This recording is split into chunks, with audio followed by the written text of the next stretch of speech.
শীত প্রধান দেশ সাইবেরিয়া, সাইবেরিয়া থেকে শীত যখন সাইবেরিয়ায় পড়বে, স্নো পড়বে, যখন বরফ পড়া শুরু হবে, তার আগেই পাখিরা টের পায়। পাখিরা সেখান থেকে ওরা আরম্ভ করে, যেহেতু ওই শীতে পাখি বাঁচবে না, ওরা আরম্ভ করে উঠতে উঠতে পাহাড় পাড়ি দিল, নদী পাড়ি দিল, সমুদ্র পাড়ি দিল, মরুভূমি পাড়ি দিল। এরপরে সিলেটের সুনামগঞ্জে এসে নামলো। রাজশাহীর কোন জায়গায় নামে নাকি বিদেশি পাখি, নদী পাখি, বাঘা দিঘিতে নামে, বাঘা দিঘিতেও নাকি নামে। আচ্ছা বলেন তো দেখি, চলন বিলেও নামে। এই পাখিগুলোকে নেভিগেট করলো, রাস্তা দেখাইলো কে? যেই পথে এই বিল, এই নদী, এই সমুদ্র পাড়ি দিলে তারপরেই বাংলাদেশ বাবা, এ দেখাইলো পর। দেখেন সামান্য মৌমাছিরে আল্লাহ কত জ্ঞান দিচ্ছেন, কিভাবে আল্লাহ রাব্বুল আলামিন কিভাবে একটা মৌমাছির মধ্যে কত জ্ঞান দিয়েছেন দেখুন। সূরা আন-নাহল, সূরা আন-নাহল আল্লাহ পাক বলেন, وَأَوْحَى رَبُّكَ إِلَى النَّحْلِ أَنِ اتَّخِذِي مِنَ الْجِبَالِ بُيُوتًا وَمِنَ الشَّجَرِ وَمِمَّا يَعْرِشُونَ। তোমার রব وَأَوْحَى رَبُّكَ إِلَى النَّحْلِ, তোমার রব মধুমক্ষিকাকে ওহী করলেন। মধুমক্ষিকাকে ওহী করার অর্থ এই নয় যে মৌমাছির কাছে আল্লাহ জিবরাইল পাঠাইছেন, এটা নয়, কিন্তু ভুল বুঝবেন না। ওহী যখন নবীর ব্যাপারে হয় তখন জিবরাইল, আর ওহী যখন নবী ছাড়া কোন প্রাণীর কাছে হয় তখন বুঝতে হবে তার মনের মধ্যে ভাব সৃষ্টি করে দেওয়া। ওহী যখন কোন সাধারণ মানুষের উপরে হয়, যেমন আওহা উম্মতা ইয়া মূসা, মূসার মায়ের কাছেও আল্লাহ ওহী পাঠাইছেন। মূসার মায়ের কাছে যে ওহী আসলো, সেই ওহী ও জিবরাইল নিয়ে আসেন নাই, তার মনের ভেতরে আল্লাহ পাক ভাব সৃষ্টি করেছেন। ইলহা, তার মধ্যে ভাব সৃষ্টি করে দিয়েছেন যে ছেলেকে একটা বাক্সের মধ্যে দিয়া নদীর মধ্যে ছেড়ে দাও। মৌমাছির কাছে জিবরাইল আসে নাই, মৌমাছিকে আল্লাহ পাক তার মনের মধ্যে ধারণা সৃষ্টি করে দিলেন, একটা ভাবের উদ্রেক করে দিলেন। কি? আনিত্তাখিদি মিনাল জিবালি বুয়ুতা, পাহাড়ে, ওয়ামিনাশ শাজারি, গাছে, ওয়ামিম্মা ইয়ারিশুন, এবং লতাপাতা ঝুলন্ত জায়গা, মৌচাক বানাও, চাঁদ বানাও। কে বলতেছেন? এখন দেখেন এই মৌমাছি কতগুলি জ্ঞান একটা মৌমাছির মধ্যে আল্লাহ পাক দিয়েছেন। এর মৌচাক বানাইতে বলা হলো, সে মৌচাক বানালো, বাড়িতে বানালো, পাহাড়ে বানালো, গাছে বানাইলো। আপনারা কি দেখেছেন রাজশাহীতে কোন বিল্ডিং এ মৌচাক দেখছেন? বিল্ডিং এর কোনায় কানায় দেখছেন না? ঝুলে আসে। এক একটা চাকে একেবারে কম করে হলো 15 কেজি, 20 কেজি, 30 কেজি পর্যন্ত এক একটা চাকে মধু হয়ে থাকে। এই মৌমাছিকে কে কেমিস্ট্রির জ্ঞান দিল? সুপার গ্লু পাইলো তো? এই যে চাকটা আটকে থাকলো, 18 জনের মৌচা ঝুলে আসে, পড়ে যায় না, ঠিক কিনা বলে? কে দিল এই জ্ঞান? এই আটা বানাবার জ্ঞান তার কে দিল? সুবহানাল্লাহ। মধু কেটে নিয়ে মানুষ মৌ নিয়ে চলে যায়, তারপরেও 3-4 মাস ঝুলতে থাকে, পড়ে যায় না। কি কঠিন আটা! Super glue, super super glue. তারপরে আল্লাহ বলছেন ঘর বানাও। ও ঘর বানাইলো। কি ঘর বানাইলো দেখছেন? 6 কোণ বিশিষ্ট মৌচাক, দেখছেন তো? খালি মধু খাইয়ে না, দেখেন 6 কোণ বিশিষ্ট চেম্বার, প্রত্যেকটি 6 কোণ বিশিষ্ট এক একটা চেম্বার, হাজার হাজার চেম্বার, সবগুলি একরকম, ছোট বড় নাই। অথচ এই চেম্বার গুলি তৈরি করার জন্য তার কাছে কোনো আর্কিটেক্ট প্ল্যান ছিল না, ওর ইঞ্জিনিয়ারিং জ্ঞান আল্লাহ দান করেছে। ওর কাছে মেশিন টুল ছিল না, ওর কাছে কোনো জ্যামিতি বক্স ছিল না, অথচ 6 কোণ বিশিষ্ট চেম্বার গুলি সে তৈরি করেছে। সুবহানাল্লাহ। আপনারা বাবুই পাখির বাসা দেখছেন? গিয়ে নাস্তিক নাস্তিক এগুলি কপাল করে। বাবুই পাখির বাসা এইটারে বানানো তো দূরের কথা, কোন ইঞ্জিনিয়ার এটার খুলতেও পারবে না। ঢাকায় যান, বুয়েটে যারা ওই জায়গায় যারা পড়ায় তাদের কোন যেটা খোলো, বানানোর দরকার নেই, খুলে দেন, ছিঁড়া শেষ করবে, খুলতে পারবে না। সারা গাছের পাতা ছিঁড়ে ছিঁড়ে এনে, খেজুরের পাতা, নারকেলের পাতা, তালের পাতা ছিঁড়ে ছিঁড়ে এনে কিভাবে তৈরি করেছে। তারপরে দেখছেন তার কাণ্ডটা কি? নিচে ঢোকার রাস্তা রেখেছে, এখানে সে ড্রয়িং রুম বানাইছে। এরপর মাস্টার বেডরুম। নিচের থেকে যদি আক্রান্ত হয়, ডিফেন্সিভ জ্ঞান তার কত, নিচের থেকে যদি আক্রান্ত হয় তাহলে তো মারাই পড়বে। এই জন্য বেডরুমের কাছে আবার এক্সিট রেখেছে, ওখান থেকে ইমার্জেন্সি এক্সিট পালাবার জন্য পথ রেখেছে। এখন এই যে তার মাস্টার বেডরুম, যেখানে তারা স্বামী স্ত্রী দুজনে কন্ডিকল লাইফ লিড করবে, সেই জায়গায় আরবি পল্লী বিদ্যুৎ অথবা দেশা, এরা কেউ সেখানে বিদ্যুৎ সাপ্লাই দেয় না। এরা এমনই বেরোছে, কেরোসিন দিয়েও বাতি জ্বালাবার উপায় নাই, তাহলে বাড়ি আগেই ভুলে যাবে।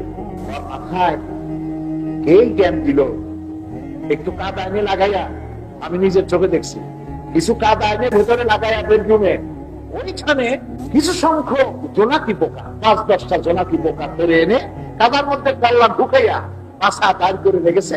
অটোমেটিক জিরো পাওয়ারের বাল্ব হয়ে গেছে।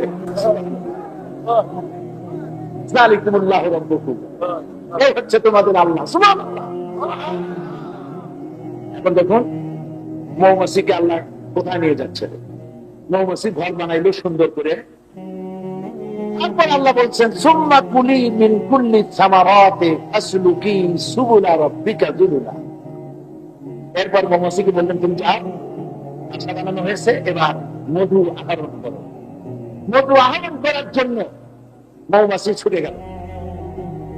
প্রাণীতত্ত্ববিদরা বলেছেন মৌমাছি তার নিজের 4 থেকে 10 কিলোমিটার পর্যন্ত দূরে চলে যায় ফুলের রস আনার জন্য।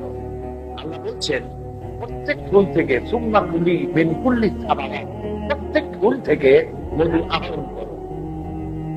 ফাসলুকি সুবুলা রাব্বিকা যুলুলা, এরপরে আল্লাহ দেখানো পথে চলতে থাকে। তার মানে কি, সে যখন মনে করেন রাজশাহীতে এই মাদ্রাসার ভাঙ্গা কোনায় একটা চাক সে বানিয়েছে, এখান থেকে 10 কিলোমিটার দূরে সে ফুলের মৌ আনতে গেছে। ওইখান থেকে আমার পথে আল্লাহ বলছেন, আল্লাহ প্রদর্শিত পথকে ভুলে যেও না, সেই পথেই তুমি চলতে থাকো। সে ওই পথেই ফিরে আসে। এই জায়গার এই চাকের মৌমাছি কোনদিন মৌ আনতে গিয়ে 10 মাইল দূরে গিয়ে পথ হারাইয়া চাপাই মৌগঞ্জে গিয়ে লতিফুর রহমান সাহেবকে জিজ্ঞেস করে না যে আমার বাসা কোথা। কোন মৌমাছি পথ হারায়? পথ হারায় না। প্রত্যেকেই তার ভাষা চিনতে পারে এবং তার ভাষায় ফিরে আসে, অথচ তার কাছে কোনো মেশিন নাই, কোনো কম্পাস নাই। সমুদ্রের ভিতরে নাবিকরা তারা পথ চলে, তাদের কাছে যেমন রাডার আছে, কম্পাস আছে, আকাশের তারকা আছে, এগুলি দেখে তারা পথ নির্ণয় করে। এই মৌমাছি পথ নির্ণয় করার ব্যবস্থা কে করে দিলেন? সে আল্লাহ রাব্বুল আলামিন করলেন। এরপরে আল্লাহ পাক বলছেন ইয়াখরুজু মিন বুতুনিহা শারাবুন মুখতালিফুন আলওয়ানুহু ফীহি শিফাউন লিন-নাস। এবার মেডিকেল সায়েন্স অনেকগুলি ফুলের পৌঁছে আনছে, একরকম ফুলের আনে না। এগুলি তো প্রয়োজন হয়ে যাওয়ার কথা ছিল, কিন্তু এগুলি সে পেটের মধ্যে রাখলো আর এগুলি একত্রিত করলো। আল্লাহ পাক বললেন আমি মানব গোষ্ঠীর জন্য রোগের প্রতিষেধক বানাই দিলাম মধুকে। সুবহানাল্লাহ ওয়া বিহামদিহি ইন্না ফী যালিকা লাআয়াতিন লিকাওমিন ইয়াতাফাক্কারুন। এই সব নিদর্শন বুঝবে কারা? যারা চিন্তা করে, যারা গবেষণা করে, যারা জন্মের খাওয়া খায় আর পেট বসে, নাভিটারে বদ্ধ বানায়, পেটটারে বড় বানায়, তেল আর পানি দিয়ে ঘুরাইতে থাকে আর ব্যবসা করতে থাকে, ইট ড্রিঙ্ক এন্ড বি মেরি, এইসব চিন্তা করতে থাকে। যারা কিছুই বুঝবে না, বুঝবো এই সত্য, যাদেরকে আকল দেওয়া হয়েছে, জ্ঞান দেওয়া হয়েছে, বুদ্ধি দেওয়া হয়েছে, তারাই বুঝতে পারে।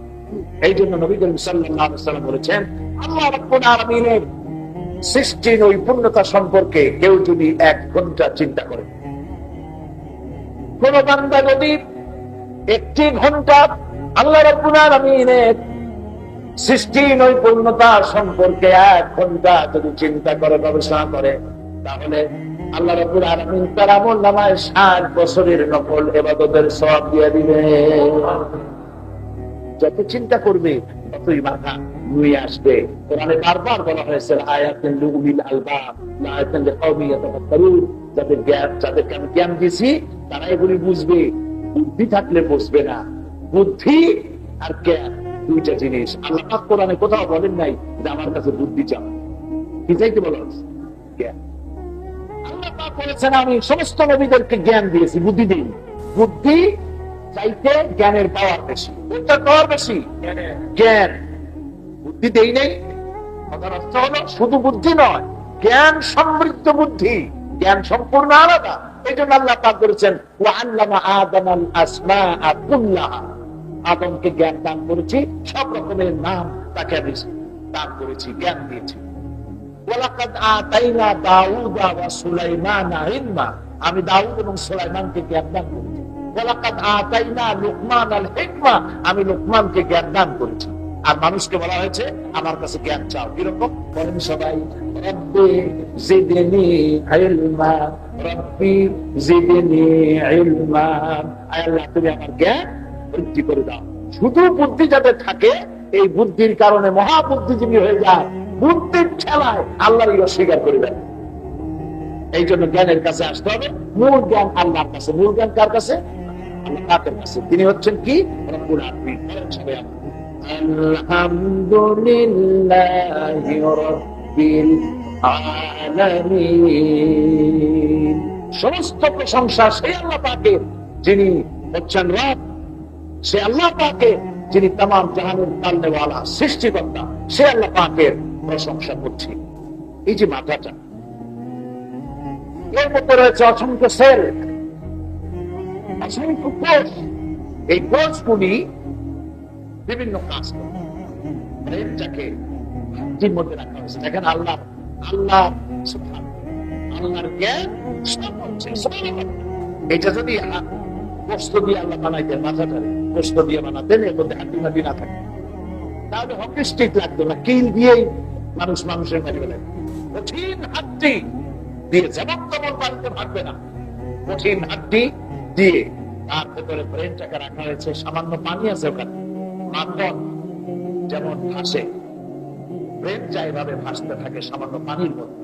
চতুর্দিকে হাড্ডি, তো হাড্ডির সাথে বাড়ি লাগতে ব্রেনের ক্ষতি হবে। এই জন্য নরম পর্দার মধ্যে ওটাকে খুব আস্তে করে আলতো করে রাখা হয়েছে। এর মধ্যে অসংখ্য সেল, শোকের অনুভূতি, বুদ্ধি, মেমোরি, আনন্দ, ফুর্তি, চিন্তা, প্রজ্ঞা, মেধা, যাই আপনি বলবেন, সবটা আলাদা আলাদা সেল রয়েছে ব্রেনের ভেতরে। মেমোরি সেল, কম্পিউটারের মেমোরি সেলে আর কি বলে? বিজ্ঞানীরা বলেছেন মানুষের যে মেমোরি সেল আছে, এই মেমোরি সেলে পৃথিবীর সমস্ত ডাটা, সমস্ত ইনফরমেশন সবগুলি যদি সে সংগ্রহ করে তার মেমোরির মধ্যে যদি রাখে, এক লক্ষ ভাগের এক ভাগও করতে পারবে না। এখন দেখেন বুদ্ধির একটা সেল আছে, আর শরীরের ভিতরে রয়েছে অসংখ্য লম্পু। কোন চিকিৎসা বিজ্ঞানী বলেছেন, দেহতত্ত্ববিদরা বলেছেন, অন্তত 13 কোটি লোমকূপ আছে মানুষের শরীরের মধ্যে। 13 কোটি। এই লোমকূপগুলি অনুভূতি শক্তি তার মধ্যে সৃষ্টি করে। হঠাৎ করে আপনি বসে আছেন, অফিসের কাজ করছেন অথবা লেখাপড়া করছেন, হঠাৎ করে অনুভব করলেন আপনার পিঠে ইঞ্জেকশনের নিডল ঢুকায় দিয়েছে কেউ।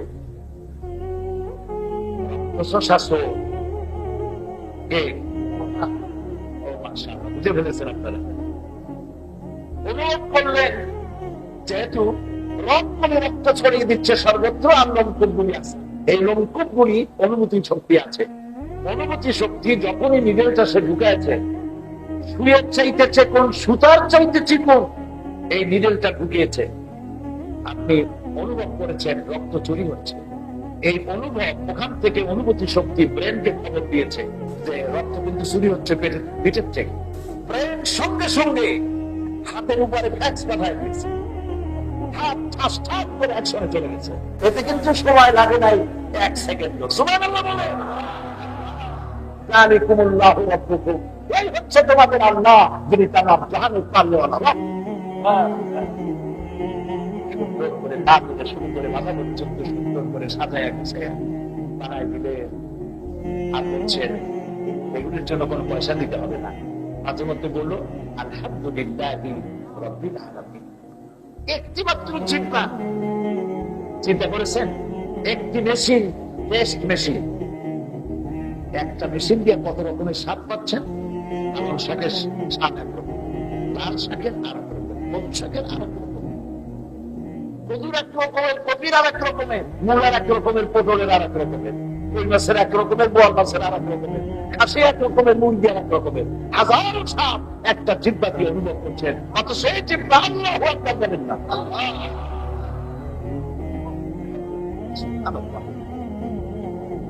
এত নিয়ামত দিয়ে আল্লাহ সৃষ্টি করেছেন, শুধু আমাদেরকে না, পুরো সৃষ্টি জগতের প্রয়োজন তিনি মিটিয়েছেন এমনি করে। সুবহানাল্লাহ। এই জন্য আল্লাহ পাক বলেছেন আলহামদুলিল্লাহি রাব্বিল আলামিন। আমরা বাতাস থেকে অক্সিজেন নেই, এই অক্সিজেন নিয়ে আমরা কার্বন ডাই অক্সাইড করে ছেড়ে দেই। কোন ফ্যাক্টরিকে আছে এই বিষাক্ত পয়জনকে রিফাইন করে এটাকে সুন্দর করে আবার আমাদের জন্য গ্রহণ উপযোগী করার মতো পৃথিবীতে কোনো অক্সিজেন ফ্যাক্টরি আছে কি? মানুষের তৈরি করা নাই, এটা আল্লাহ তৈরি করে রেখেছেন। অসংখ্য গাছ, অসংখ্য গাছ, গাছপালার এই সবুজ রং, সূর্যের তাপ এসে পড়ে, এক প্রকারের রন্ধন ক্রিয়া হয়, কার্বন ডাই অক্সাইড গুলি গাছের খাদ্য, ওরা কার্বন ডাই অক্সাইড খাইয়া অক্সিজেন বানাইয়া আমাদের শ্বাস প্রশ্বাসের জীবন ধারণের জন্য সুযোগ করে দেয়। সুবহানাল্লাহ। আল্লাহ রাব্বুল আলামিন তিনি মানুষ সৃষ্টি করেছেন, সবকে সৃষ্টি করে তারপরে আবার তার চলার পথের ব্যবস্থা করে দিয়েছেন। এই যে শ্বাস প্রশ্বাস করলাম, নিলাম, এজন্য আল্লাহ আমাদের কাছে কোনোদিন পয়সা চাপ নাই। বলেছেন বান্দা মাঝে মধ্যে বল আলহামদুলিল্লাহি রাব্বিল আলামিন। সৃষ্টি করলেন তিনি, আমার রব সৃষ্টি করেছেন আর সমস্ত প্রয়োজন মিটিয়েছেন।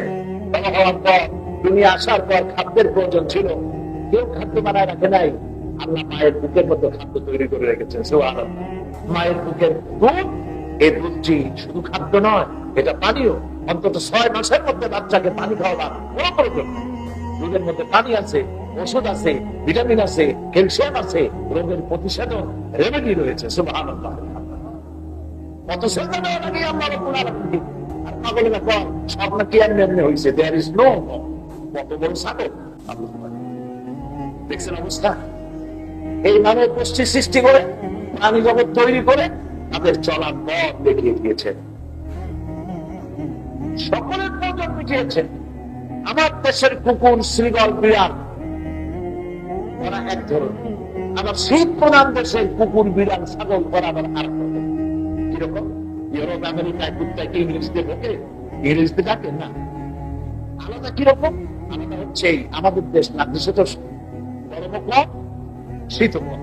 এস্কিমোরা যে দেশে বাস করে, স্কটল্যান্ডে, কানাডায় এবং আমেরিকার, ইউরোপের বিভিন্ন শীত প্রধান দেশগুলিতে মানুষেরা কম্বল গায়ে দেয়, নানান রকমের শীত বস্ত্র পরে, কিন্তু জঙ্গলি প্রাণী যেগুলি আছে তাদের তো কোনো কম্বলের ব্যবস্থা নাই। প্রচন্ড শীতের ভিতরে বাঘগুলি, সিংহগুলি, কুকুরগুলি, হরিণগুলি শীতে মারা যাবে নাকি? তাহলে আল্লাহর নাম রব্বুল আলামিন হইল কেমনে? এই জন্য রব্বুল আলামিন শীত প্রধান দেশের প্রাণীগুলির গায়ে লম্বা লম্বা পশম দিয়ে স্থায়ী কম্বলের ব্যবস্থা করে দিয়েছে। এই তোমার রব, ইনি হচ্ছেন তোমার সুবহানাল্লাহ।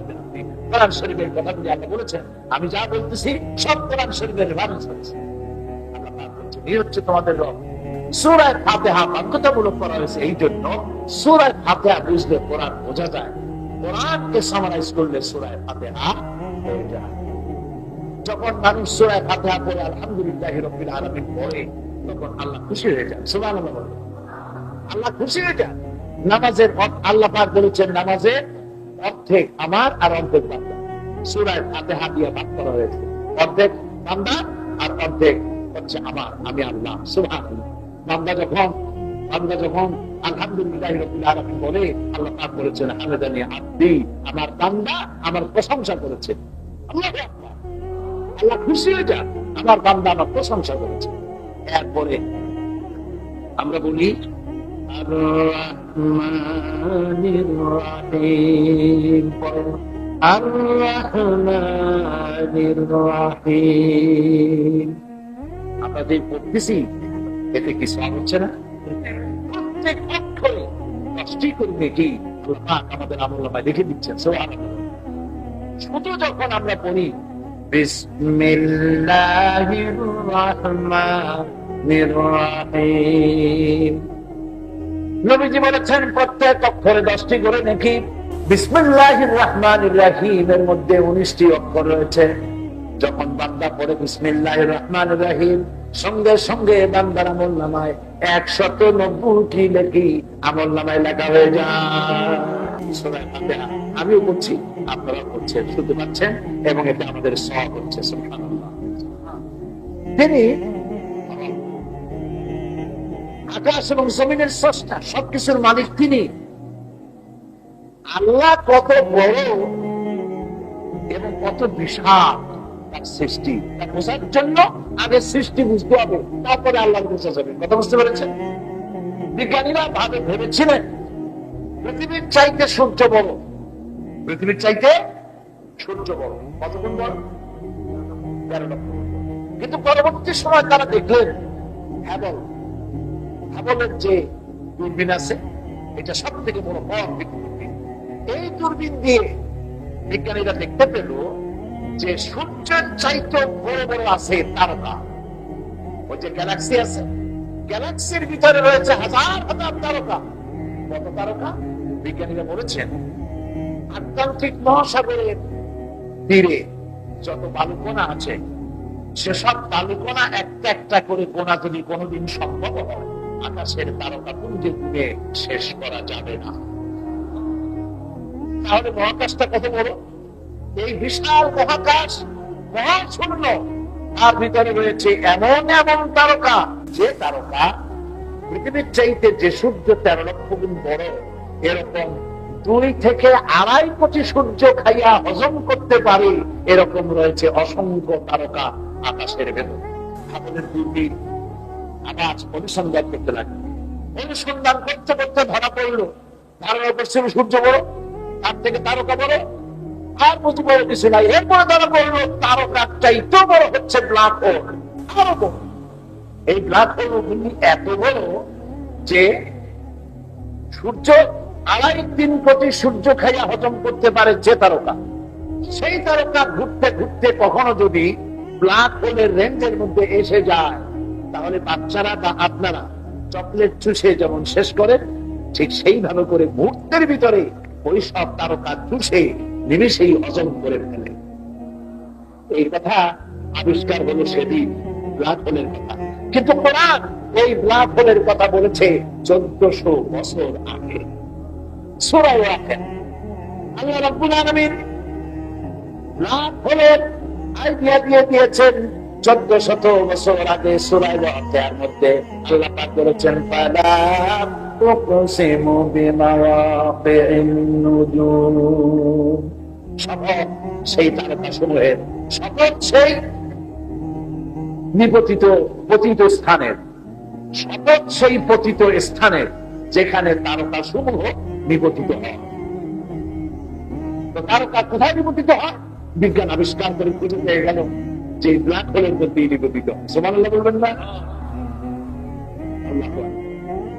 সুতরাং আল্লাহ রাব্বুল আলামিন বিজ্ঞানের সমস্ত সূত্র এখানে দিয়ে দিয়েছেন, সব এখানে আছে।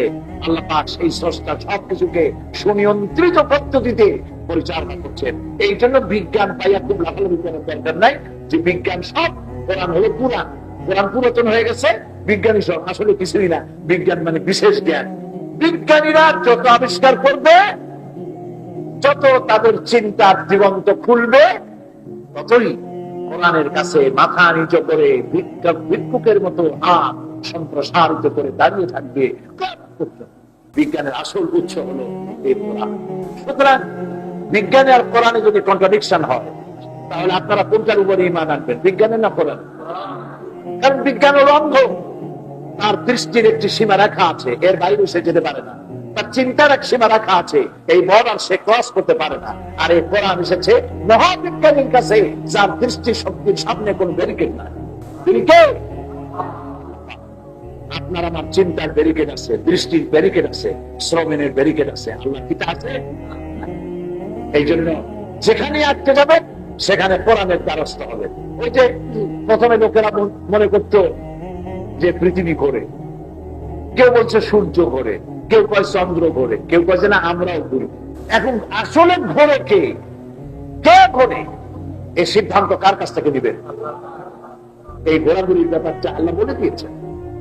রব্বুল আলামিন সূরা ইয়াসিনের ভিতরে ঘোরাঘুরির ব্যাপারটা পরিষ্কার করে দিয়েছেন। লাশ-শামসু ইয়ানবাগি লাহা আন তুদরিকাল কামারা ওয়ালাল লাইলু সাবিকুন নাহার ওয়া কুল্লুন ফি ফালাকিন ইয়াসবাহুন। সূর্য চন্দ্রকে অতিক্রম করতে পারে না, চন্দ্র সূর্যকে অতিক্রম করতে পারে না, রাত দিনকে পারে না, দিন রাতকে পারে না। যা কিছু আছে মহাশূন্যে সব সন্তরণশীল, সবাই ঘুরতেছে। চাঁদও ঘোরে, সূর্য ঘোরে, তারকাও ঘোরে, পৃথিবীও ঘোরে, সব ঘুরতেছে। ঘুরছে বলেই টিকে আছে। ঘোরা যেদিন বন্ধ হবে, যখন এই ঘুরন্ত এই ঘূর্ণায়মান অবস্থা থেকে যখন স্থিতিশীলতা আসবে, তখন এক প্রচন্ড ধাক্কার মধ্য দিয়ে গোটা পৃথিবী ধ্বংসলীলার মধ্য দিয়ে কিয়ামত অনুষ্ঠিত হয়ে যাবে।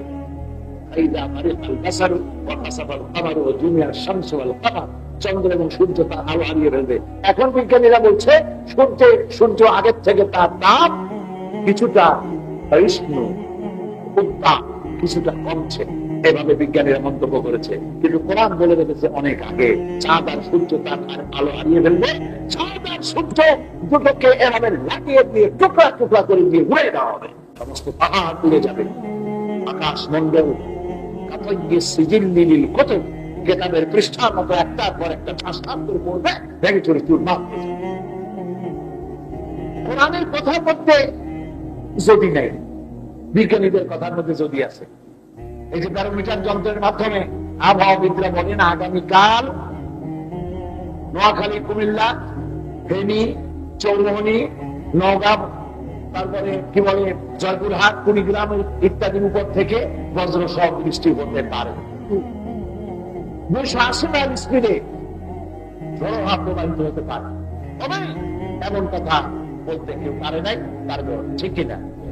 আচ্ছা দেখেন তো কোরআন শরীফ এরকম কি আছে? আকাশ যখন আকাশ বিদীর্ণ হয়ে যেতে পারে, তারকাসমূহ বিক্ষিপ্ত হয়ে পড়তে পারে, দরিয়া বিদীর্ণ হয়ে যেতে পারে, পরকাল নামক একটা জিনিস সইতেও পারে। আচ্ছা এরকম রাসূলুল্লাহ যা বলেছেন, আল্লাহ যা বলেছেন সব ডাইরেক্ট কনফার্ম। এই জন্য বিজ্ঞানী, দার্শনিক আর নবীর মধ্যে পার্থক্য, ডিফারেন্স। আকাশ আর জমিন যত দূরত্ব, তার থেকে কোটি কোটি গুণ দূরত্ব। বিজ্ঞানীরা, দার্শনিকরা কথা বলেন তার মস্তিষ্ক দিয়ে, নবীরা কথা বলেন আল্লাহ। এই জন্য ডাইরেক্ট অ্যাকশন, ডাইরেক্ট কথা। ইযা সামাউন ফাতারাত, যখন আকাশ বিদীর্ণ হয়ে যাবে, হতে পারে না বিদীর্ণ হয়ে যাবে। ওয়াইদাল কাওয়াকিবুন তাতার, আর যখন তারকাসমূহ বিক্ষিপ্ত হয়ে যাবে। ওয়াইদাল কুবুর দুখিরাত, আর যখন মাটির ভিতরে যা আছে সব যখন মাটি উজ্জীবন করে দেবে। সুবহানাল্লাহ। সুতরাং আল্লাহ রাব্বুল আলামিন যে কথাগুলি বলেন সে কথাগুলি ডাইরেক্ট হয়, সে কথাগুলি সুস্পষ্ট হয়। সেই জন্যই কোরআন এর মধ্যে আল্লাহ সব কিছুকে সুন্দর করে সাজিয়ে গুছিয়ে করে দিয়েছেন, যা মানব গোষ্ঠীর জন্য হেদায়েতের কারণ হয়ে যায়। এরপরে আমরা বলছি আর রহমান রহিম, তিনি পরম দাতা এবং দয়ালু।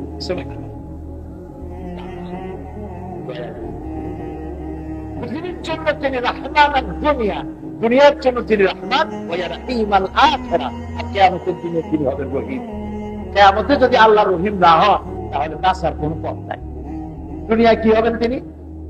দুনিয়া কি হয়ে আছেন? রহমান, দাতা, সবাইকে দেন, সবাইকে দেন, শুধু দিতেই থাকেন। ওইখানে তিনি বাঁচেন না, কে নামাজ পড়ে কে নামাজ পড়ে না, কে আল্লাহরে মানে কে আল্লাহরে মানে না। এরকম যদি হইতো, মানামানির ব্যাপারের উপরে ভিত্তি করে যদি আল্লাহর রহমত হইতো, তাহলে নাফার মানে না, নাফারমান কবিরা, নাস্তিক বলি পৃথিবীর এক ঝটকা নিয়ে আল্লাহ তাদেরকে কিন্তু দিতেন। নিশ্চয়ই এসেছে হাদিসে কুদসি, আল্লাহ পাক বলেছেন এই পৃথিবীর মূল্য যদি আল্লাহর কাছে একটি মশার দানার মূল্য হতো। তুলনা করেন, চিন্তা করেন, মশার দানা, এই পৃথিবীর মূল্য যদি আল্লাহর কাছে একটি মশার দানা তুল্য হতো। ধরুন আমি বহু কষ্ট করে যদি 50,000 মশার দানা আপনাকে দেই, আপনি আমার কয় টাকা দেবেন? পয়সা তো দেবেনই না, আরো বলবেন যে লোকটার মাথা যাও ভালো ছিল সর্বনাশ হয়েছে। তাহলে বোঝা গেল মশার দানার কোনো মূল্য নাই। কিসের সাথে আল্লাহ তুলনা করছেন? এই পৃথিবীর দাম যদি আমি আল্লাহর কাছে মশার দানার তুল্য হতো, কাফেরদেরকে আমি কিনতে দিতাম না। এই পৃথিবীর কোন দাম নাই আল্লাহ সবাইকে আল্লাহ দিয়েছে, মানুষ হিসেবে মর্যাদা দিয়েছেন। সন্তানকে আমি সম্মানিত করেছি, তাই সূর্য চন্দ্রের মতো বাধ্য করি নেই, আমার আইন মানতেই হবে। সূর্যের বাবার ক্ষমতা আছে, পশ্চিম দিক দিয়ে উঠতে পারে আল্লাহর হুকুম ছাড়া। বলে এখন রাত, এখন কি সূর্য উঠতে পারবে আমাদের দেশে? পারবে না। সূর্য চন্দ্র গ্রহ নক্ষত্র পাহাড় পর্বত নদ নদী তরুলতা কীট পতঙ্গ আল্লাহর হুকুম মানতে বাধ্য, তারা আল্লাহর হুকুম মানতে বাধ্য, মানুষ হুকুম মানতে বাধ্য নয়। কারণ আল্লাহ পাক তাদেরকে এই মানব গোষ্ঠীকে সম্মান দিয়েছেন। তাকে সম্মান দিয়েছেন এই কারণে মানুষকে প্রিন্সিপাল দেওয়া হয়েছে, বুদ্ধি প্রজ্ঞা জ্ঞান। আর দুটি রাস্তা দেখানো হয়েছে, ডান দিক আর বাম দিক। কোরআন পরিষ্কার করে বলেছে এই ডান দিকের রাস্তা এর লাস্ট ডেস্টিনেশন জাহান্নাম, এই ডান দিকের রাস্তা লাস্ট ডেস্টিনেশন জান্নাতুল ফিরদাউস। তুমি বুদ্ধি খাটাইয়া চিন্তা ভাবনা করিয়া দোজখে যাবা না বেহেশতে যাবা, সে ভাব তোমার উপরে রইল। আইন কানুন সব বলে দিলাম, এটা করলে ভালো হবে, ওইটা করলে খারাপ হবে, কোন জিনিস গোপন রইল না, সব ওপেন সেক্রেট। এবার তোমার বিবেকের উপর ছেড়ে দেওয়া হলো। মানুষকে আল্লাহ এই ধরনের বুদ্ধি দিয়ে বিবেক দিয়ে ছেড়ে দিয়েছেন, ভাবতে পারেন নাই। আপনার ইচ্ছা, আপনি মানলেও মানতে পারেন, না মানলেও না মানতে পারেন। নামাজ পড়তে গিয়ে রাস্তায় আপনি মণিমুখটা কুড়ায় পাবেন না। আর কেউ যদি রাতের বেলায় জেনা করতে যায়, তাও ড্রেনে পাচার খাইয়ে পড়ে আনে, আসার খেয়ে পড়ে তার কল্যাণ ভেঙে যাবেন। দুটি রাস্তাই সহজ, যেদিকে খুশি সেদিকে যান। কোন দিকে যাবেন আপনার পরিণতি আপনার ইচ্ছের উপরে নির্ভর করে। এই জন্য দুটি রাস্তা, ডান দিক আর বাম দিক। বাম দিকের রাস্তা হলো শয়তান। শয়তান বামপন্থীদেরকে নেতৃত্ব দিয়ে নিয়ে যাবে জাহান্নামে। কোথায় নিয়ে যাবে? আমি আশ্চর্য হই, আমাদের দেশে কিছু সংখ্যক মুসলমানরা নিজেদেরকে বামপন্থী বলে পরিচয় দেয়, লজ্জাও করে না। সি সি সি, বাম হাত দিয়ে মানুষের কি কাজ করে? লজ্জা করা উচিত। রাসূলুল্লাহ বাম হাতে খাইতে নিষেধ করেছেন, যেহেতু শয়তানে বাম হাতে খায়। বাম হাত দিয়ে মানুষের অন্য একটা কাজ করে। বামপন্থী আবার বামপন্থীদের নেতা, আবার বলে পাঞ্জাবি পরে আমাদের চাইতে বাংলা কানা ফেলা বদল করছে বামপন্থীদের নেতা। বাপ